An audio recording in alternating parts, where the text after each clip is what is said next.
விஷ்ணு அப்படிங்கிறவர் அவரை கைது பண்ணிட்டாங்க. நான் நினச்சேன் சட்டம்ங்கிறதுல அந்த கூட்டத்துக்கு முட்டாள் கூட்டத்துக்கு ஒரு அளவும் தெரியாது. போடுவான் போலீஸ்காரன் ஒரு எஃப்ஐஆர் அதை தான் சொல்லிட்டோம் முதலையே. நாடு நம்ம தமிழ்நாடு முட்டாள்கள் நிறைந்த ஒரு பூமியாகிவிட்டது. இங்கே எல்லா துறையும் இங்கே செயலிழந்து போயிடுச்சு. எல்லா துறையிலையும் மூடர்களும் முட்டாள்களும் நிறைந்து விட்டார்கள். எவனுமே மனசாட்சியை பார்க்குறதில்ல, எவனுமே சட்டத்தை பார்க்குறது. அதை நான் சொல்லிட்டேன். கைதுங்கிறது யாருக்குமே தமிழ்நாட்டில் பாதுகாப்பில். நாளைக்கு யாரை வேணாலும் கைது பண்ணுவான், யாரை வேணாலும் பண்ணுவான். இப்போ அந்த அவரை கைது பண்ணாங்க. சரி பண்ணீங்க, ரைட்டு விடுங்க. எதுக்கு பண்ணீங்கன்னா மாற்றுத்திறனாளிகளை பேசுனாங்கன்னு சொல்லிட்டீங்க.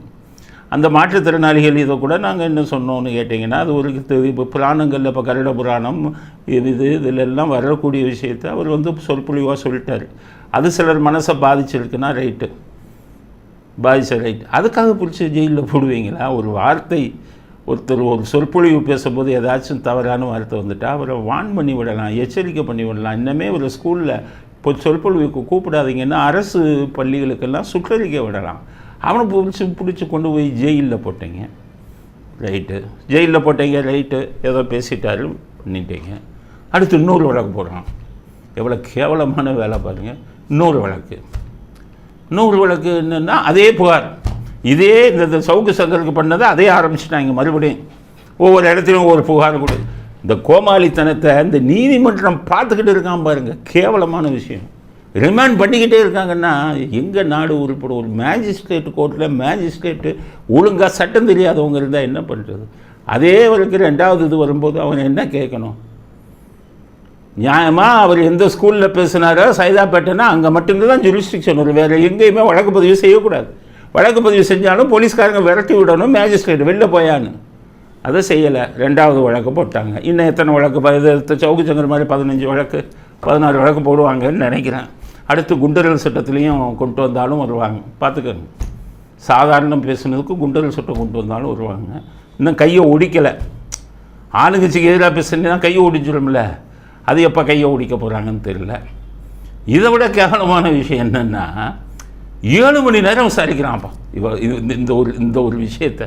போலீஸ்காரன் பாருங்கள், கொலை கேஸுக்கு கூட 7 மணி நேரம் விசாரிக்க மாட்டான் போலீஸ்காரன். இந்த ஆம்ஸ்டாங் கொலை நடந்ததுன்னா ஒரு மாதமாக விசாரிச்சுக்கிட்டு இருக்காங்க. தனி இது வச்சுருக்காங்கன்னா கொலையில் யார் சம்மந்தப்பட்டிருக்கா, யார் அது பெருசாக இருக்கும் விசாரணை. அதுக்கு தனி படை அமைப்பாங்க, மணிக்கணக்கில் விசாரிப்பாங்க, மாதக்கணக்கில் விசாரிப்பாங்க, ரைட். ஒரு டிவியில் ஒரு மேடையில் ஒரு 2 வார்த்தை தப்பாக சொல்லிட்டாரு. நான் 7 மணி நேரம் எங்கே கொண்டு போனாங்கன்னே தெரியலன்னு அவங்க வக்கீல் சொல்கிறாரு கோர்ட்டில். எங்கே கொண்டு போனாங்கன்னே தெரியல. அங்கே போய் நான் விசாரித்தேன். என்ன தான் விசாரித்தாங்க நம்ம போலீஸ்? இப்படி முட்டாளாக இருக்காங்க. என்ன தான் விசாரித்தாங்கன்னு கேட்டால் கூட்டிகிட்டு போய் அவர்கிட்ட கேட்டிருக்காங்க, என்ன ஏன் பேசுனேன். அவர் சொல்லியிருக்காரு, நான் அந்த மாதிரி புராணங்கள்லாம் படிச்சிருக்கேன், சித்தர்கள் இதெல்லாம் தெரிஞ்சு இது பண்ணி வச்சுருக்கேன். அதிலே எனக்கு சித்தர்கள்ட்டேருந்து எனக்கு சில விஷயம் அருள் மாதிரி வரும், நான் வார்த்தையை சொல்கிறேன் அப்படின்னு இருக்கார். எந்த சித்தர், எந்த இவன், வெளிநாட்டு தொடர்பு, என்னென்ன சம்மந்தம் இல்லை. இதில் போய் என்னத்தை ஒரு வீடியோவில் ஒரு மீட்டிங்கில் பேசுனதை 7 மணி நேரம் என்ன கேள்வி தான் கேட்பீங்க? விசாரணைக்குன்னு சொல்லி விஞ்ஞானபூர்வமான இது இருக்குது தெரியுமா? விசாரணையெல்லாம் இப்போ கொஷினர் போடுவான். கேள்விகளை இப்படி கேட்கணும், இப்படி இது. அது பெரிய வழக்குகள் இல்லை, கொலை கொள்ளை இந்த மாதிரி வழக்கு இல்லை. அதெல்லாம் கோட்டை விட்டுறது. ஒன்று பிடிச்சிக்கிட்டு 7 மணி நேரம் வச்சுக்கிட்டு தனி இதில் கொண்டு போய் வச்சுக்கிட்டு கேவலமான இதாகிட்டுங்க. தமிழ்நாடு போலீஸ் இவ்வளவு கேவலமாக இந்த ஸ்டாலின் வந்ததுலேருந்து குட்டிச்சவராக போயிடுச்சு. தமிழ்நாடு போயிடுச்சு. இப்படியா? எந்த வழக்குக்கு எப்படி விசாரிக்கிறது, எவ்வளோ நேரம் விசாரிக்கிறதுங்கிறது ஒரு வரமுறை இல்லையா? தூக்கி கொண்டு போய் என்னமோ இதை பண்ணிட்ட மாதிரி தீவிரவாதி மாதிரி கொண்டு போய் 7 மணி நேரம் வச்சுக்கிட்டு விசாரிக்கிறாங்க. கேவலமான விஷயம். காவல்துறை பேரை கெட்டு போச்சு. காரி துப்புவான். வேறு மற்ற ஸ்டேட் போலீஸில் கேளுங்க. ஒரு வீடியோவில் அது என்னையா பேசுனான்னு கேட்பான், வீடியோவில் வல்கராக பேசுனாங்களான்னு கேட்பான். பாலியல் இதை கொடுத்தான், அவனை பிடிச்சாலும் பரவாயில்ல, ஏதோ ஒரு இதில் இருக்கிறத சொன்னாருங்கிறதுக்காக இவங்களெல்லாம் எச்சரித்து விடணும்.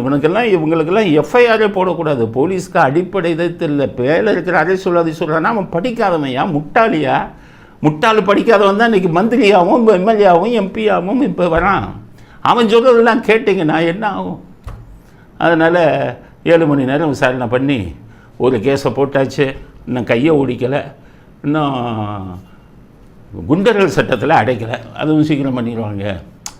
அப்படின்னு நினைக்கிறோம். இதுக்கிடையில் அரசியல் தலைவர்களாச்சும் இதை கண்டிக்கணும். இவர் கேட்டார், தினகரன் அதுக்கு பதில் சொன்னார், டிடிவி தினகரன், உண்மையிலேயே பாராட்டுறேன். அவனு சொன்னார், பார்த்தேன் ஒன்றும் கேஸ் போடுற மாதிரி ஒன்றும் இல்லையே அப்படிங்கிறாரு. அரெஸ்ட் பண்ணிட்டாங்களா? அது திமுககாரங்க அப்படி தான் அப்படின்ட்டு போயிட்டார். ஏதோ அதையாச்சும் சொன்னார். பிரேமலதா கண்டனம் தெரிவிக்கிறாங்க. அது என்ன சொல்கிறாங்க, மூடப்பழக்கத்தை எப்படி நம்ம பள்ளிகளில் சொல்லலாம், மூடப்பழக்கங்கிறாங்க அவங்க. அவர் பேச்சில் சொன்னதை, நல்லவன் நான் பிறக்கிறேன், நான் கெட்டவன் நான் பிறக்கிறேன், அவன் தான் இதாக பிறக்கிறான் அப்படின்னு சொன்னதை, அந்த ஒரு இது உடல் இதாக இருக்கிறவங்களுக்கு மாற்றுத்திறனாளிகளை அந்த வார்த்தை சொன்னாருங்கிறத, அது ஒரு இதாக சொல். பிரேமலதா என்னமோ சீர்திருத்த, அதாவது ஈவேராவுடைய சீடர் மாதிரி பேசுகிறாங்க. எப்படின்னா, இந்த மாதிரி மூடப்பழக்கம், உங்கள்கிட்ட இருக்கிற மூடப்பழக்கத்தை அடுக்கு போட்டு அடுக்கவான்னு கேட்குறேன் பிரேமலதாவுக்கு. 2005 செப்டம்பர் மாதம் 14ஆம் தேதி விஜயகாந்த் கட்சி ஆரம்பித்தார். எத்தனை ஜோசியர்களை பார்த்தீங்க நல்ல நாள்னு சொல்லி, என்னென்ன வேலை பண்ணி அந்த 14 செப்டம்பர் 14ங்கிறத நீங்கள் இதை எப்படி தேர்ந்தெடுத்தீங்க? அது மட்டும் மூடப்பழக்கம் இல்லையா? அது உங்களுக்கு செய்யும்போது மட்டும் இது மூடப்பழக்கம் இல்லை, மற்றவங்க அதை சொன்னால் அது மூடப்பழக்கமா? அரசியல்வாதிகள் ஏன் இந்த மாதிரி போகிறீங்க? ஒன்று நான் நேரம் பார்த்து இது பார்த்து செய்கிறவங்க நீங்கள் அவர் சொன்னதை மூடப்பழக்கங்கிறீங்கன்னா அரசியல்வாதிகளை நம்ம என்னத்தை சொல்கிறோம்? இவர் சொல்கிறார், யார், தயாநிதி மாறன், என்னதான் ஈவேரா அந்த நாட்டில் பிறந்தாலும் 2-3 பேர் இப்படி மூடப்பழக்கத்துக்கு அடிமையாக இருக்கத்தான் செய்கிறாங்கன்னு.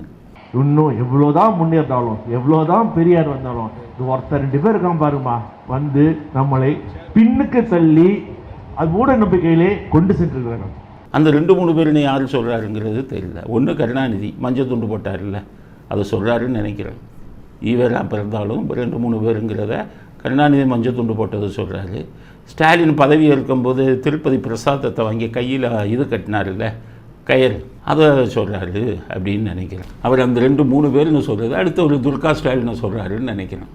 என்ன தான் ஈவேரா பிறந்துட்டாலும் நம்ம தமிழ்நாட்டில் இந்த மாதிரி மூடப்பழக்கத்துக்கு 2-3 பேர் இருக்காங்க. உங்கள் குடும்பத்தில் தான் அப்படி இருக்காங்க, வேறு யாரும். மற்றவங்களாம் ஓப்பனாக சாமி கும்பிடுவாங்க, சாமியை திட்ட மாட்டான். ஓப்பனாக சாமி கும்பிடுவான். நீங்கள் தான் சாமியை திட்டுற மாதிரி திட்டு கூப்பிடுறது. உங்கள் கதை சொல்லவா? தயாநிதி மாறன் கதை சொல்லவா?